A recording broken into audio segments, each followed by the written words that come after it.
जय हिंद दोस्तों।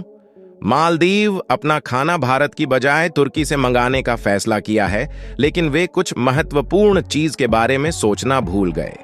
इस फैसले की वजह से मालदीव में चीजों की कीमतें बढ़ सकती हैं, यानी वहां के लोगों को खाने के लिए ज्यादा पैसे चुकाने होंगे। भारत की तरह मालदीव में भी आटा और चावल जैसी चीजें बहुत महत्वपूर्ण खाद्य पदार्थ हैं, और मालदीव ने आटा, चावल और चीनी लाने के लिए तुर्की के साथ एक समझौता किया। मालदीव और भारत के बीच की दूरी सिर्फ 700 किलोमीटर है, लेकिन तुर्की और मालदीव के बीच की दूरी इससे कहीं ज्यादा 500 किलोमीटर है। इसका मतलब यह है कि अगर मालदीव को तुर्की से कुछ चाहिए तो उन्हें इंतजार करना होगा और 8 गुना ज्यादा समय और ज्यादा पैसे चुकाने होंगे।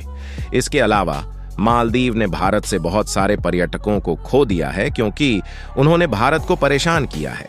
एक आदमी है जो मालदीव नामक जगह का प्रभारी है, और वह लोगों के धर्मों के आधार पर निर्णय ले रहा है कि उसे कौन पसंद है और कौन पसंद नहीं है। लेकिन मालदीव यह भूल सकता है कि भविष्य में उन्हें बड़ी समस्या का सामना करना पड़ सकता है, और इस आदमी की पसंद तब मददगार नहीं होगी। वीडियो कुछ दिलचस्प के बारे में बात करेंगे, इसलिए यदि आपने पहले चैनल को सब्सक्राइब नहीं किया है तो कृपया हमें समर्थन देने के लिए हमारे चैनल की सदस्यता लें। यह सोचना हास्यास्पद है कि मालदीव अपना नमक भी नहीं बना सकता। क्या आप इस पर विश्वास कर सकते हैं? वे अपने देश को मजबूत बनाने के लिए पर्यटकों पर निर्भर रहते हैं, और उन्हें अपने पर्यटन उद्योग को समर्थन देने के लिए दूसरे देश भारत से नमक भी मंगाना पड़ता है। क्या आप जानते हैं कि एक छोटा सा द्वीप देश मालदीव अपना ज्यादातर नमक भारत से खरीदता है? वे अपना लगभग 80% नमक भारत से और शेष 20% श्रीलंका से खरीदते हैं। यह दिलचस्प है क्योंकि मालदीव के पास स्वयं नमक बनाने के लिए कोई कारखाना नहीं है। भारत बहुत अधिक नमक बनाता है, और वास्तव में यह दुनिया में टेबल नमक का दूसरा सबसे बड़ा उत्पादक है। हर साल लगभग 27 मिलियन टन नमक बनाते हैं। भारत अन्य देशों जैसे नेपाल, अफगानिस्तान और मध्य और दक्षिण पूर्व एशिया के कुछ देशों को भी नमक बेचता है।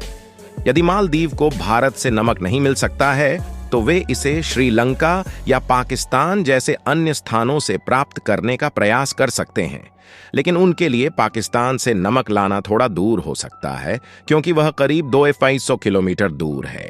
अगर मालदीव भारत से नमक लेना बंद भी कर दे तो भी इसका भारत पर कोई खास असर नहीं पड़ेगा, लेकिन भविष्य में मालदीव के लिए दूसरे देशों से नमक मंगाना और महंगा हो जाएगा। इस बारे में सोचें, अगर मालदीव भी भारत से गेहूं और चावल लेना बंद कर दे, जो इन खाद्य पदार्थों का सबसे बड़ा उत्पादक और विक्रेता है, तो क्या होगा यदि यूरोपीय देशों से भोजन प्राप्त करने में कोई समस्या हो और मालदीव के पास भारत पर भरोसा करने के अलावा कोई विकल्प ना हो? मालदीव में उन्होंने सीखा है कि वे जानते हैं कि उनके लिए क्या महत्वपूर्ण है। वे यह भी जानते हैं कि कभी-कभी जो लोग दुश्मन थे वे अच्छे दोस्त बन सकते हैं। भले ही भारत सरकार इन छोटे देशों से कई बार धोखा खा चुकी है, लेकिन फिर भी ये उन्हें तुरंत ढेर सारा पैसा दे देते हैं। अब भारत के लिए इन पड़ोसी देशों से कुछ वापसी की उम्मीद करने का समय आ गया है। इस तरह भविष्य में ये देश भारत के बारे में बुरी बातें कहने से डरेंगे। अगर मालदीव भारतीय सैन्य अधिकारियों को वापस भेजना चाहता है तो उसे भारत से मिली सारी मदद भी वापस करनी चाहिए। जो लोग हमारी दयालुता का बदला नहीं चुका पाते, उन्हें हमारी भाषा में कुछ और ही कहा जाता है। यदि आप इसे समझते हैं तो कृपया उस शब्द को टिप्पणियों में लिखें, और यदि आपने अब तक सुना है तो वीडियो को लाइक करें। धन्यवाद।